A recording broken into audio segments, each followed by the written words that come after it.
नमस्कार दोस्तों, इस वीडियो में आप देखोगे क्लास 11th का पहला चैप्टर, बोले तो the living world. Living world के बारे में हम जानेंगे। इस चैप्टर में क्या है उसके बारे में जानेंगे। बायोलॉजी का जो मेन बेस है, जो स्टार्ट हो रहा है आपका 11th क्लास से, उसके बारे में हम इस वीडियो में जानने की कोशिश करेंगे। तो हमारा जो पहला चैप्टर है वो उसका नाम है द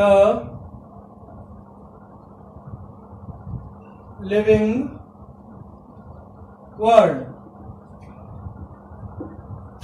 लिविंग वर्ल्ड का मतलब है हम उस संसार के बारे में बात कर रहे हैं जहां पर लाइफ है, जहां पर जीवन है, उनके बारे में बात कर रहे हैं। उनके बारे में बात करने से पहले आपके दिमाग में एक क्वेश्चन उठेगा कि हम लिविंग की कैसे पहचान कर सकते हैं, लिविंग ऑर्गेनिजम्स को नॉन लिविंग से कैसे अलग कर सकते हैं, आखिरकार लिविंग ऑर्गेनिजम्स की क्या खासियत होती हैं, उसके बारे में हम इसमें बात करेंगे।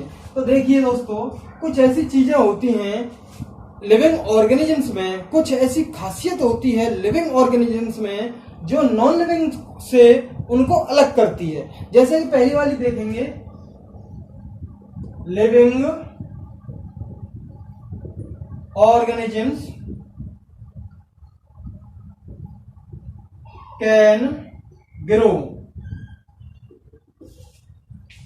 लिविंग ऑर्गेनिज्म ग्रो कर सकते हैं, नॉन लिविंग ऑर्गेनिजम्स ग्रो नहीं कर सकते। जैसे आपने देखा होगा, ये व्हाइट बोर्ड है, ये ग्रो नहीं कर सकता।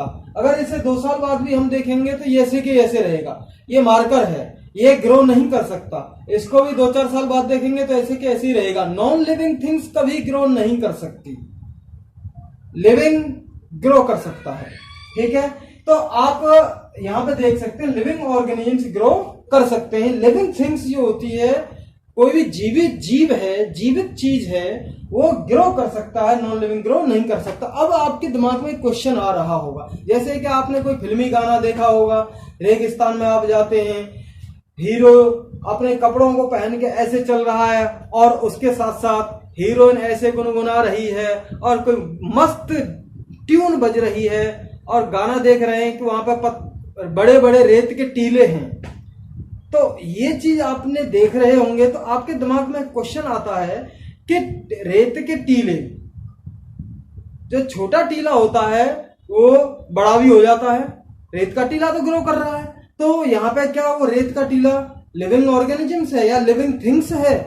देखिए दोस्तों, लिविंग थिंग्स जो होती है वो ग्रो करेगा अंदर की तरफ से, वो कुछ अपने अंदर खाएगा पिएगा और अपनी बॉडी में अंदर की तरफ से ग्रो करेगा। अब रेत का टीला है, एक रेत का टीला ये बन रहा है, मान लीजिए छोटा वाला ये है, बड़ा वाला ये है, ये बड़ा वाला रेत का टीला है, ये छोटा वाला रेत का टीला है। ठीक है, अब हवा उड़ उड़ के आ रही है और इस पे जाके गिर रही है, तो कुछ दिन बाद क्या होता है, यहाँ तो ये छोटा रेत का टीला हो जाता है, यहाँ बड़ा होता जाता है रेत का टीला। यही तो स्थिति होती है। तो अब ये ग्रोथ हुई, इसमें रेत का टीला पहले छोटा था, अब वो बड़ा बना, लेकिन किस वजह से ग्रोथ हुई? इसका मटेरियल जब इस पे आया, यानी कि इसमें ग्रोथ आउटसाइड से हुई है। जब कोई मटेरियल आउटसाइड से इस पर गिर रहा है तो वो बड़ा बन रहा है। लिविंग थिंग्स में क्या होता है, ग्रो फ्रॉम इनसाइड। ग्रोथ जो होगी वो अंदर की तरफ से होगी। Living organisms grow from inside, वो अंदर से ही ग्रो करते हैं, नॉट आउटसाइड। तो यहाँ पे एक चीज आपको समझ में आ गई होगी कि लिविंग ऑर्गेनिजम्स ग्रो कर सकते हैं। एक तो ये जो है मेन फीचर है लिविंग ऑर्गेनिजम्स का, नॉन लिविंग थिंग्स ग्रो नहीं कर सकते। अगर नॉन लिविंग थिंग्स ग्रो कर रहे हैं तो वो आउटसाइड से ग्रो कर रहे हैं, इनसाइड से नहीं करेंगे। लेकिन नॉन लिविंग ऑर्गेनिज्म आउटसाइड से ग्रो करेंगे, अगर करेंगे तो, अदरवाइज वो ग्रो नहीं करेंगे। लिविंग ऑर्गेनिज्म ग्रो करेंगे वो इनसाइड से। तो यहां पे लिखेंगे ग्रोथ फ्रॉम इनसाइड, ग्रोथ होगी अंदर की तरफ से। ठीक है, अब दूसरी वाली बात क्या आ जाती है, रिप्रोडक्शन।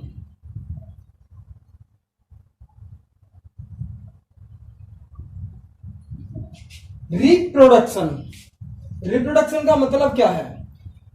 रिप्रोडक्शन, अगर इस वर्ड को तोड़ा है तो रिप्रोडक्शन यानी कि अपने जैसा कोई ऑर्गेनिज्म दोबारा बनाना, उसको हम क्या कहेंगे, रिप्रोडक्शन। अब नॉन लिविंग थिंग्स क्या रिप्रोडक्शन कर सकता है बताइए? ये है डस्टर, क्या ये एक से दो बन जाएंगे? कभी नहीं बनेंगे। ये मार्कर है, क्या ये अपने आप में ग्रो कर सकता है? एक से दो बना सकता है? नहीं। ये व्हाइट बोर्ड है, क्या ये अपने आप में दो ग्रो करे, वो रिप्रोडक्शन कर देगा? क्या ये नया ऑर्गेनिज्म अपने जैसा बना देगा? कभी नहीं बनाएगा। तो नॉन लिविंग थिंग्स कभी भी रिप्रोडक्शन नहीं कर सकते हैं, लिविंग थिंग्स रिप्रोडक्शन कर सकते हैं। तो लिविंग थिंग्स की एक ये खासियत होती है कि वो रिप्रोडक्शन कर सकते हैं। रिप्रोडक्शन का मतलब होता है अपने जैसा ऑर्गेनिज्म दूसरा बना देना, रिप्रोडक्शन कर देना, अपने जैसा दोबारा बना देना, उसे हम क्या कहेंगे? रिप्रोडक्शन कहेंगे। तो अब इसमें एक्सेप्शन आते हैं। एक्सेप्शन क्या है भाई? एक्सेप्ट तुमने देखा होगा किसी ह्यूमन बींग्स में, देखा होगा किसी किसी कपल पर बच्चे पैदा नहीं होते, वो बच्चा पैदा नहीं कर सकते। तो इनफर्टाइल ह्यूमन कपल्स, तो रिप्रोडक्शन में एबिलिटी नहीं है उनकी, रिप्रोडक्शन नहीं कर सकते। म्यूल्स जो खच्चर होते हैं, अगर हम घोड़े का और गधे का आपस में क्रॉस करवा दें तो क्या पैदा होगा? म्यूल्स, खच्चर पैदा होगा। वो भी इनफर्टाइल है, वो भी रिप्रोडक्शन नहीं कर सकता है। और इनफर्टाइल या इन sterile worker bee, honey bee में तीन तरह की क्वालिटी होती है, तीन तरह के स्पीसी ऑर्गेनिज्म पाए जाते हैं हनी बी में। देखेंगे, एक क्वीन होती है, वर्कर्स होते हैं और ड्रोन्स होते हैं। क्वीन और ड्रोन्स तो आपस में रिप्रोडक्शन कर सकते हैं, लेकिन वर्कर भी कभी रिप्रोडक्शन नहीं कर सकती। तो एक्सेप्शन भी है, इसमें कुछ लिख सकते हैं आप। म्यूल्स,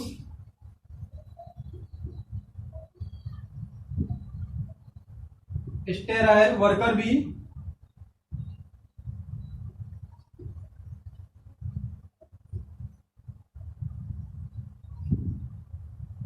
एंड इनफर्टाइल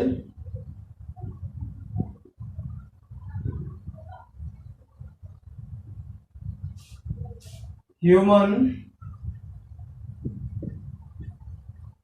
कपल, ये तीन ऐसे हैं जो रिप्रोडक्शन नहीं कर सकते, बाकी सारी लिविंग थिंग्स रिप्रोडक्शन कर सकती हैं। तो ये हमारा सेकंड पॉइंट है, जिसके आधार पर हम कह सकते हैं कि लिविंग्स में और नॉन लिविंग्स में ये डिफरेंस है। पहला वाला कौन सा था? ग्रो। लिविंग थिंग्स ग्रो कर सकते हैं, इनसाइड से ग्रो करेंगे, और लिविंग थिंग्स रिप्रोडक्शन कर सकते हैं। तीसरी वाली बात हमारी क्या आती है? Metabolism.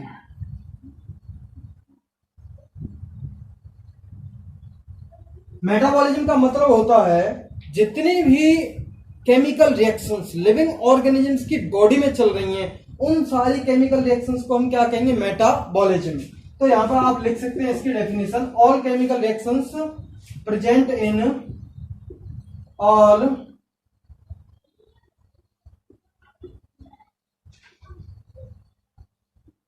reactions, all chemical reactions present in living body, जितनी भी केमिकल रिएक्शंस बॉडी में चल रही हैं उनको क्या कहते हैं? सारी को मेटाबॉलिज्म। लिविंग ऑर्गेनिज्म्स के अंदर मेटाबॉलिज्म होता है, नॉन लिविंग के अंदर मेटाबॉलिज्म नहीं होता। क्या ये जो बोर्ड है इसके अंदर कोई केमिकल रिएक्शन चल रही है? भाई हमारी बॉडी में केमिकल रिएक्शन चल रही है, बहुत सारी एंजाइमेटिक रिएक्शन चल रही है। जैसे आपने देखा होगा हम खाना खा रहे हैं, छोटे छोटे पार्ट्स में टूट रहा है, केमिकल रिएक्शंस के द्वारा तो टूट रहा है छोटे छोटे पार्ट्स में। कोई रिएक्शन चल रही है, कोई मॉलिक्यूल बड़ा मॉलिक्यूल है, वो छोटे छोटे मॉलिक्यूल्स में टूट रहा है। तो इन सारे, और हम क्या कर रहे हैं? यूरिया वगैरह फेंक रहे हैं, यूरिन के फॉर्म में बाथरूम वगैरह जा रहे हैं, और अपना वेस्ट प्रोडक्ट बाहर कर रहे हैं, ब्लड हमारा सर्कुलेशन हो रहा है, केमिकल रिएक्शंस के फॉर्म में ही तो सारी चीज हो रही हैं। ये सारी केमिकल रिएक्शंस को हम क्या कहेंगे? मेटाबॉलिज्म। मेटाबॉलिज्म मेनली दो तरह का होगा मेटाबॉलिज्म। पहला वाला जो है कैटाबॉलिज्म है,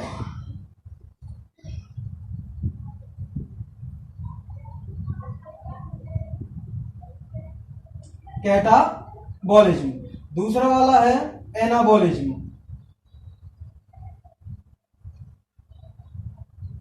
कैटाबॉलिज्म बोले तो कटना, कैटा का मतलब कटना। कटेगा कौन? जब बड़ा मॉलिक्यूल है वही छोटे मॉलिक्यूल में कटेगा। तो यानी कि मॉलिक्यूल जब छोटे मॉलिक्यूल में डिवाइड होते हैं, छोटे मॉलिक्यूल में टूटते हैं, तो उसे हम क्या कहेंगे? कैटाबॉलिज्म इस प्रोसेस को, बड़े मॉलिक्यूल से छोटे मॉलिक्यूल बनने की प्रोसेस को हम क्या कहेंगे, कैटाबॉलिज्म। और छोटे छोटे मॉलिक्यूल्स आपस में मिलकर जब बड़ा मॉलिक्यूल बनाते हैं उस प्रोसेस को हम क्या कहेंगे, एनाबॉलिज्म। तो ये दो तरह की प्रोसेस हमारी मेटाबॉलिज्म में होती है। मेटाबॉलिज्म में दो तरह की प्रोसेस होगी, कैटाबॉलिज्म और एनाबॉलिज्म। कैटाबॉलिज्म में बड़ा मॉलिक्यूल छोटे मॉलिक्यूल में टूटता है, एनाबॉलिज्म छोटे छोटे मॉलिक्यूल मिलकर आपस में बड़ा मॉलिक्यूल बनाते हैं। तो ये मेटाबॉलिज्म और कैटाबॉलिज्म की रिएक्शन, मेटाबॉलिज्म में कैटाबॉलिज्म और एनाबॉलिज्म की रिएक्शन होती रहती है।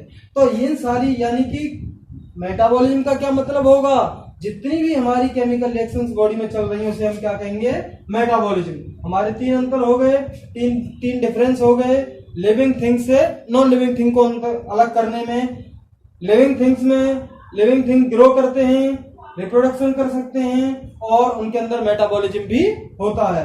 और अब एक और देखते हैं, दो और देखते हैं मेनली जो एनसीईआरटी में दिया गया है हमारे में। हमारा फोर्थ वाला है सेलुलर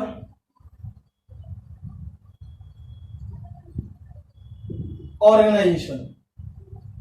सेलुलर ऑर्गेनाइजेशन आपने देखा होगा, एक ये स्ट्रक्चर देखा होगा, इसमें न्यूक्लियस होता है, समझ में आ रहा है, माइटोकॉन्ड्रिया होता है, एंडोप्लाज्मिक रेटिकुलम होता है, गोल्गी बॉडी होता है। ये स्ट्रक्चर को समझ में आया, किसका है, सेल का। यानी कि लिविंग थिंग्स सेल के बने होते हैं, उनकी बॉडी का जो ऑर्गेनाइजेशन होता है, उनकी जो बॉडी होती है वो सेल की बनी होती है। नॉन लिविंग थिंग्स सेल के नहीं बने होते, लिविंग सेल उनके अंदर नहीं पाई जाती है। नॉन लिविंग ऑर्गेनिजम्स के अंदर, नॉन लिविंग थिंग्स के अंदर, नॉन लिविंग ऑर्गेनिज्म हम नहीं कह सकते, सॉरी, क्योंकि नॉन लिविंग तो ऑर्गेनिज्म कोई हो नहीं सकता, डेड बॉडी ही हम उसे कहेंगे। तो नॉन लिविंग थिंग्स को लिविंग थिंग्स से और कैसे अलग कर सकते हैं, लिविंग थिंग्स सेलुलर ऑर्गेनाइजेशन की होती है, यानी कि सेल से बनी होती है, और नॉन लिविंग थिंग्स सेल से बनी नहीं होती हैं। तो ये भी हमारा एक पॉइंट है। और फिफ्थ वाला पॉइंट है कॉन्शियसनेस।